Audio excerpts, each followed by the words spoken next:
itself in our returns since inception.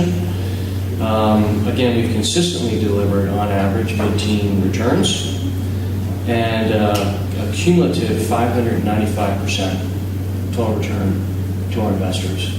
Now, as a REIT, we're in the business of generating income for our shareholders. So of that 595%, over 500% of it is from the dividend. You're not going to see a lot of capital appreciation, at least in the way we generate our returns. Mortgage-backed securities are not great total rate of return securities. The very elements that would cause it to appreciate in value will also cause it to get called away from you. Let me talk a little bit about the way annually is structured, because it's not quite straightforward, and I think some elements of what we do are not quite as well understood in the marketplace as perhaps they should be. So annually, as I said, is a mortgage REIT, but it has several subsidiaries, taxable REIT subsidiaries. And I'll go through them quickly. Each of them delivers either tangible or intangible results for what we do. Annaly owns 2 registered investment advisors. One of them is called FIDAC, which stands for the Fixed Income Discount Advisory Company. FIDAC is principally in the business of serving as the external manager of 2 other publicly listed mortgage REITs. So it generates fee income, which get dividended up to the parent. It serves as the external manager for Chimera Investment Corp., which specializes in the credit portion of the residential market, and Crexus Investment Corp., which is in the commercial mortgage space. We also own another registered investment advisor called Merganser Capital Management. It's located in Boston. It's a traditional fixed income, institutional, big ticket, core type bond manager, serving institutions, endowments, and various other funds. Shannon Funding is a company we started in 2010, and that is in the warehouse lending business. I would call it in the incubation stage, but it is in business to provide warehouse financing to kind of mid-tier originators. We can talk about how in the mortgage finance world there have become 2 or 3 dominant players in the funding markets, and we believe that there's opportunity to be made in funding some of the smaller operations with good corporate credit cultures. Charles Ford Capital Management is a middle market lender. Again, it's kind of an incubation stage, and that's in place to take advantage of opportunities, but also to get a sense of how things are transpiring in other parts of the fixed income markets, which is always good to know wherever you are in the marketplace. And the last subsidiary I'll mention is called RCAP Securities. RCAP is a broker-dealer that we established in 2008, right at the beginning of the credit crisis. It's something that we've thought about for a long time. Annaly, again, and other mortgage REITs are leveraged entities, and the majority of our leverage is sourced from the repurchase markets. So Annaly and others typically have a wide range of counterparties. Annaly has over 30 different counterparties in the repo markets. And those counterparties are generally broker-dealers that either source their cash directly through money market funds in something called tri-party repo, or they're hitting screens. Repurchase markets on agencies are very deep in the liquid market, but as an end consumer, Annaly and others typically, although there are some exceptions, would have to go through an intermediary to source it. So we established RCAP to essentially be a matched book repo provider for Annaly. And it's been successful in achieving that goal. It in no way takes the place of the extant relationships that we have on the street, but it complements them. And again, it gives us a very good window into the inner workings of the repo market. It's been a very good source of market color, and again, repo. But our exposure to RCAP is subject to all the limitations we place on any of our counterparties in terms of the amount that we will have. It's turned into what I think is a good differentiator between us and some others in the space. Let me just go a little bit to the landscape, kind of where we are today. And I'll only spend a brief amount of time on this. From a macro perspective, you could call this Annaly weather. Companies like Annaly are counter-cyclical, if you will.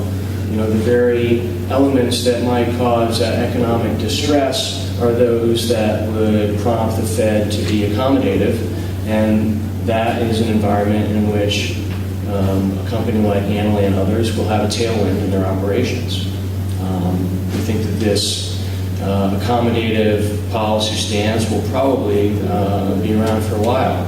We certainly hear renewed whisperings and the beckoning of the equity markets for more quantitative easing or Operation Twist. And obviously we could talk a long time about that, but whether that's good or bad. But the very nature of it does provide for a curve that's relatively steep, albeit at low rates. And that's an environment in which we will do well. The housing market is relatively weak, which again I think points to more accommodation because Annaly doesn't take any credit risk, however, or virtually no credit risk in our portfolio.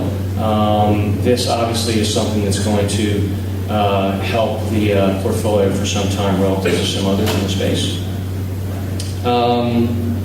There's also out there a lot of systemic risk that we are always mindful of. We can hedge against interest rate risk. We understand how that works. We understand how prepayments work. We understand how the duration and convexity will affect your portfolio and how to manage a leveraged bond portfolio. We can hedge those things. We understand those are the known unknowns, if you will. It's the systemic risk that's in the portfolio and in the market that is much more difficult and that probably accounts for much of the argument for keeping leverage low. Obviously, we're generating good returns and spreads are wide, so we don't need to stretch by putting on more leverage.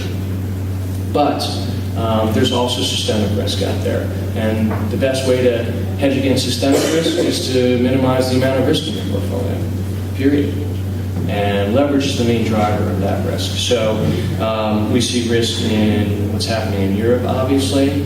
The contagion. Whenever I hear people say that what's happening in Europe is contained, or some Fed governor said, the United States markets shouldn't be in a dither about what's happening in Europe, it sounds so reminiscent to me of when the people of the Fed were saying that subprime was contained. And boy, were they wrong. And we are not going to be in a position of being caught by some systemic risk or some contagion that no one yet fully understands. So we see risk in Europe. We also see risk in regulatory pressures. And we can talk a little bit about this as well if you have any questions. The primary ones that I would point to, and there are obviously many more, would be mortgage finance reform. Dodd-Frank has still not defined, or no one has still defined what QRM means and what this is going to mean for mortgage origination and the economics of mortgage origination and how that fits into the Fannie and Freddie model, or the private label model for that matter. That can keeps getting kicked down the road, but it's out there, and we have to be mindful of it. Fannie and Freddie themselves, no one still has a very good idea of what will happen to those two entities, although I might have some thoughts on it. My guess is really no better than anyone else's. And then the SEC put out a concept release. Some of you may be familiar with it back in August.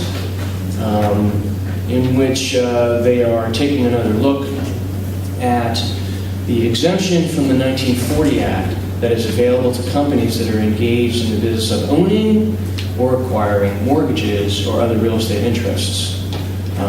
Annaly and other mortgage REITs take advantage of this exemption so as to avoid filing as an investment company or a mutual fund.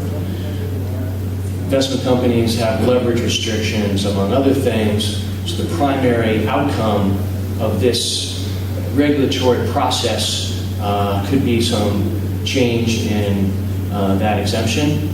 Although, again, I have my thoughts on that. We've been actively involved in discussions with that, as has NAREIT.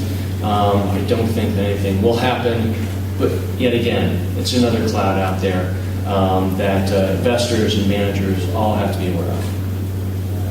So, the last thing, though, is, again, there's some long-term clouds on the horizon, but not the least of which, at least among the known unknowns, is the fact that at some point the Fed may raise rates.